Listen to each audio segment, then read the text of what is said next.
Mortar shell decapitation. On July 4, 2011, residents of Fargo, North Dakota gathered for what should have been a typical Independence Day celebration.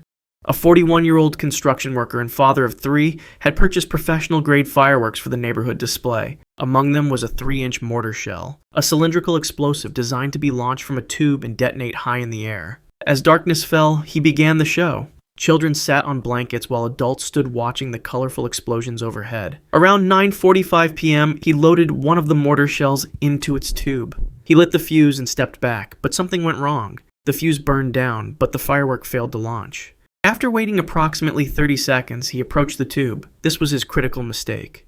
Professional mortar shells contain enough explosive powder to propel them hundreds of feet into the air. They are not meant to be handled after a failed ignition attempt. Witnesses later reported that he leaned directly over the tube, presumably to check if the fuse was still lit. In that moment, the delayed chemical reaction finally triggered. The mortar exploded with its full force while still inside the launch tube. The explosion created a focused upward blast wave. The shell, traveling at an estimated 300 feet per second, struck his neck and jawline. The impact severed his head from his body completely. The force was so violent that witnesses 20 feet away felt the concussion wave. Neighborhood children who had been watching the display screamed as they saw his body collapse to the ground. His head had been thrown nearly 15 feet away by the force of the blast. Adults rushed to shield the children's eyes, but for many, it was already too late. First responders arrived within minutes, but there was nothing to be done. The 41-year-old construction worker had died instantly. His brainstem severed before his consciousness could even register the explosion.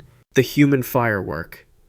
On July 4th, 2015, in the small border town of Calais, Maine, a 22-year-old man was celebrating Independence Day with friends. The evening had been filled with drinking, laughter, and increasingly poor decision-making. By 11 p.m., the group had consumed significant amounts of alcohol, and their judgment was severely impaired. The man, a former Disney World employee who once played Gaston in park performances, had been setting off fireworks throughout the evening.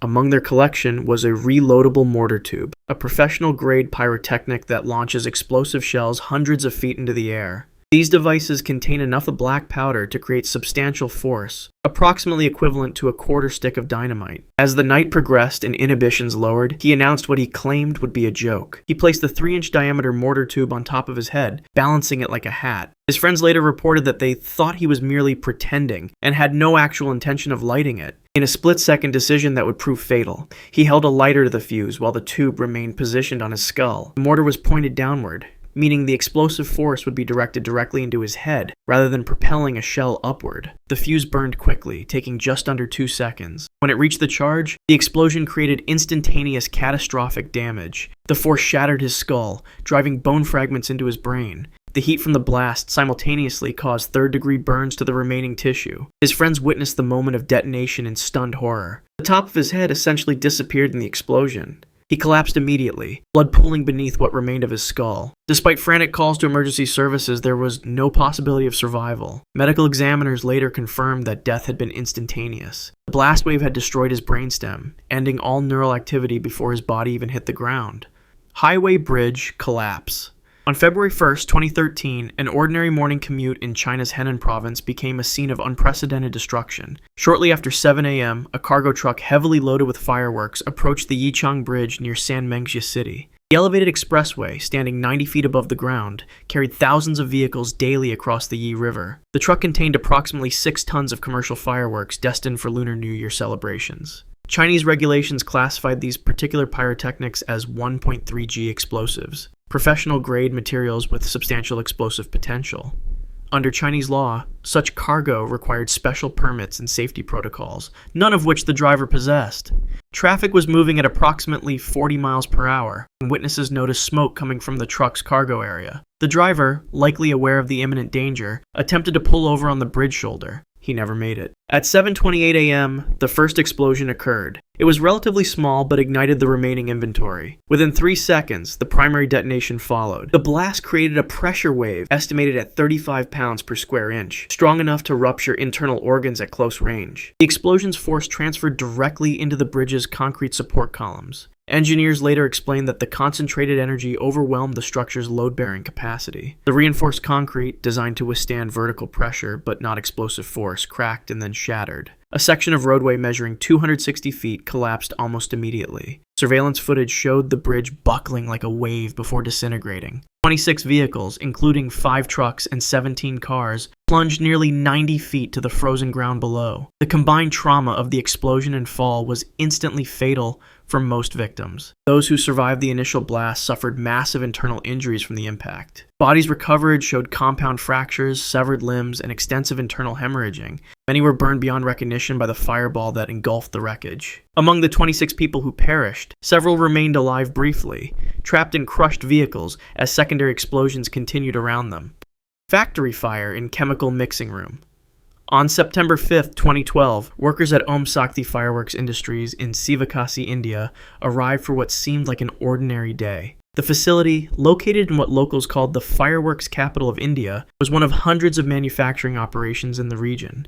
Like many others, it operated without proper licensing or safety protocols. By 11 a.m., the temperature in the chemical mixing room had risen to 108 degrees Fahrenheit. Inside this enclosed space, 12 workers, mostly women earning less than $4 per day, were manually mixing potassium chlorate and sulfur. These volatile compounds become dangerously unstable at high temperatures, a fact the workers had never been informed of. The facility lacked basic ventilation systems, allowing combustible dust to accumulate in the air. Static electricity from the workers' movements was the only spark needed. At 11:22 a.m., witnesses outside the building heard a sharp crack, followed by a much larger detonation. The initial explosion instantly killed the workers in the mixing room.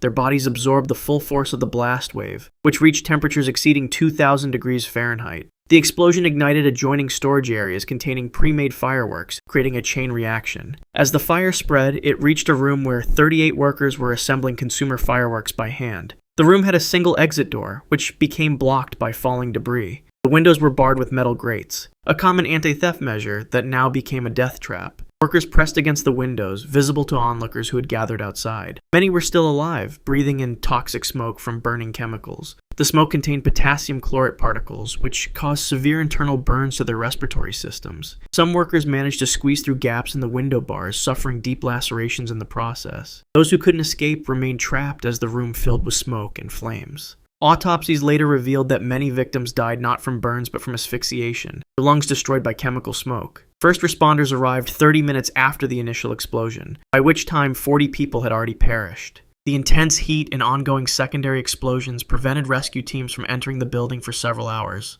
Fatal workplace flash fire. On May 27, 1983, a converted barn on a remote farm near Benton, Tennessee, became the site of an industrial disaster. The facility, disguised as an agricultural operation, was actually an illegal fireworks manufacturing plant, specializing in M80s and M100s, devices legally classified as boom booms rather than fireworks due to their explosive power. An M80 contains approximately 3 grams of flash powder, equivalent to about 1/4 of a stick of dynamite. The more powerful M100s contain nearly twice that amount. The facility had stockpiled materials to produce over 50,000 of these devices. At 9:15 a.m., 11 workers were inside the barn handling the explosive materials. Most were local residents with no formal training in handling hazardous compounds. They worked at tables covered with flash powder, a mixture of potassium perchlorate, aluminum, and sulfur that ignites at the slightest spark. A 52-year-old supervisor was demonstrating how to pack the powder into cardboard tubes when static electricity from his clothing created a tiny spark. Witnesses outside the barn reported hearing a sound like a single balloon popping, followed immediately by a deafening roar. The initial spark ignited the powder on his table, which in turn detonated approximately 1,000 pounds of flash powder stored throughout the building. The explosion created a pressure wave that expanded at over 17,000 feet per second. The wooden barn disintegrated instantly. Splinters of wood became lethal projectiles, some found embedded in trees over 300 yards away. The shockwave liquefied the internal organs of everyone inside. Their lungs ruptured from the sudden pressure change, and the brain hemorrhaging occurred before they could process what was happening. 10 of the 11 workers died instantly, their bodies torn apart by the blast. Incredibly, one worker survived the initial explosion but suffered third-degree burns over 80% of his body. First responders found him walking in circles, in shock, his clothes blown completely off and his skin hanging in sheets. The explosion was so powerful that residents in Chattanooga, 20 miles away, reported hearing the blast and feeling their windows rattle. The crater where the barn once stood measured 38 feet across and 12 feet deep. Instant throat strike in backyard.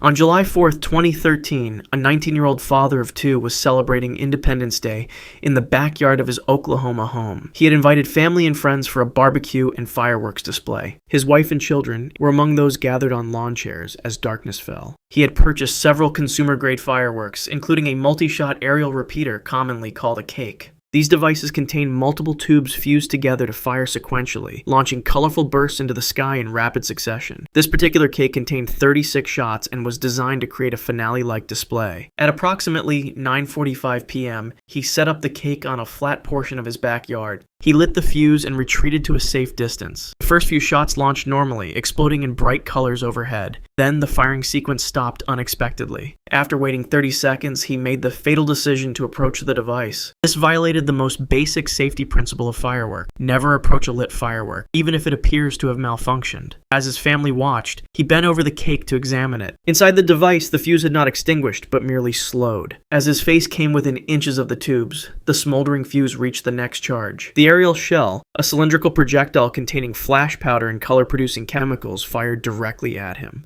The shell struck his throat at point-blank range with a velocity of approximately 200 feet per second. It did not explode on impact but continued into his neck. When it detonated a split second later, the explosion occurred inside his throat. The blast severed his carotid arteries and jugular vein instantly. It also fractured his cervical vertebrae and ruptured his trachea. Blood sprayed in an arc as he fell backward onto the lawn.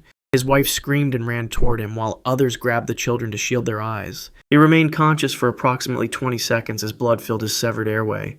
Unable to breathe or speak, he locked eyes with his wife as she reached him, before losing consciousness from rapid blood loss.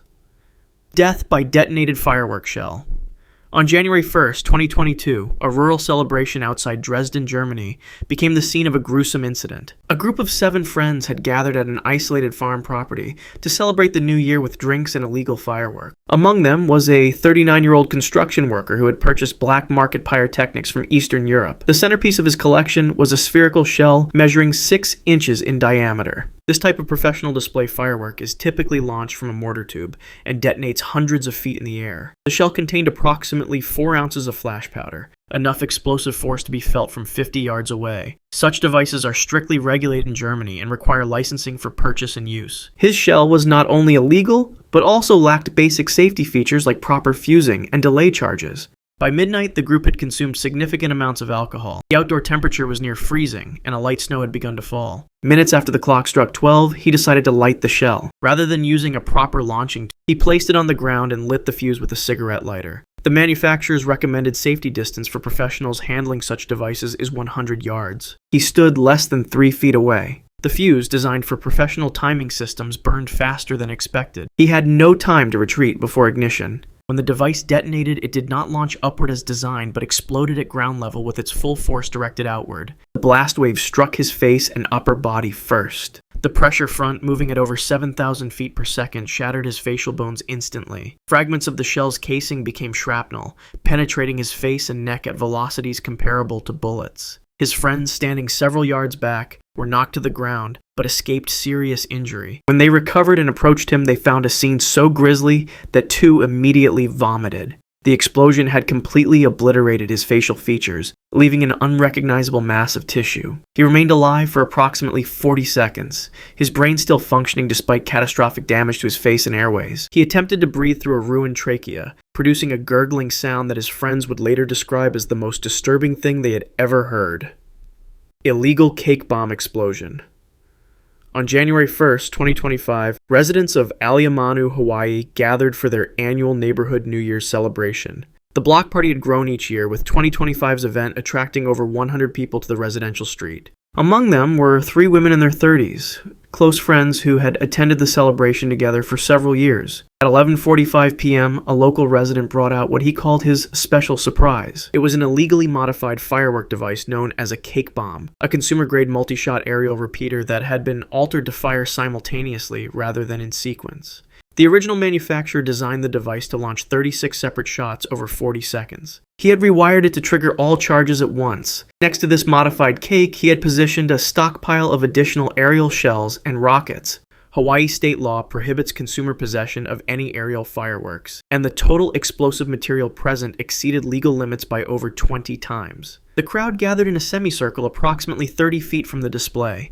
At 11:59 p.m., he lit the fuse and hurried back toward the crowd. The modified cake began to tip as soon as the first tubes ignited. Instead of shooting upward, the flaming projectiles fired horizontally into the nearby pile of additional fireworks. The chain reaction took less than 2 seconds to develop. Dozens of aerial shells detonated at ground level, creating a rapidly expanding cloud of fire, sparks, and shrapnel. The first woman, standing directly in the path of the main explosion, received the worst injuries. The blast wave reached them first, traveling at over 1,000 feet per second. The pressure front ruptured their eardrums instantly and caused immediate barotrauma to their lungs. Milliseconds later, burning fragments struck their bodies at high velocity. Standing directly in the path of the main explosion received the worst injuries. Metal fragments from shell casings penetrated her torso and neck, severing her carotid artery. She collapsed immediately, blood pulsing from her neck wound.